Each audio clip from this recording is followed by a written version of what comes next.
Quand les travaux sont mal exécutés sur mon chantier, moi je n'hésite pas, je casse. Quand j'étais sur mon chantier, quand il y avait quelque chose qui n'allait pas, parce que soit je n'étais pas là quand on le faisait, soit parce que j'étais là et que je n'avais pas vu les finitions, quand je demandais de casser, les ouvriers, ils étaient étonnés. Ils étaient étonnés parce qu'ils avaient rarement l'habitude de voir ce genre de comportement. Parce qu'il faut se dire que quand tu casses, il va falloir que tu repayes les matériaux, mais aussi que tu repayes la main-d'œuvre. Parce que, en fait, c'est considéré comme un caprice de ta part.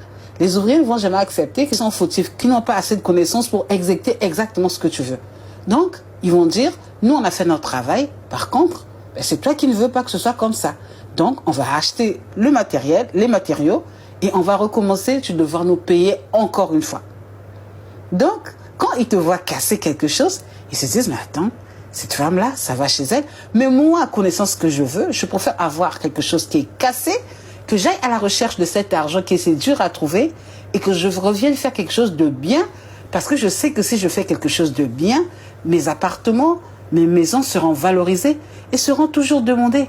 Ce qui fait que quand je ne serai pas là, je laisserai à ma progéniture des biens de qualité. Les finitions médiocres impactent sur le prix du loyer, sur le prix de la vente du bien. Les finitions médiocres ramènent des clients qui ont un pouvoir d'achat très bas, qui n'ont pas d'autre possibilité que de prendre votre bien parce que voilà, c'est ce qui a l'air d'être accessible, tout simplement parce que ce n'est pas bien fait.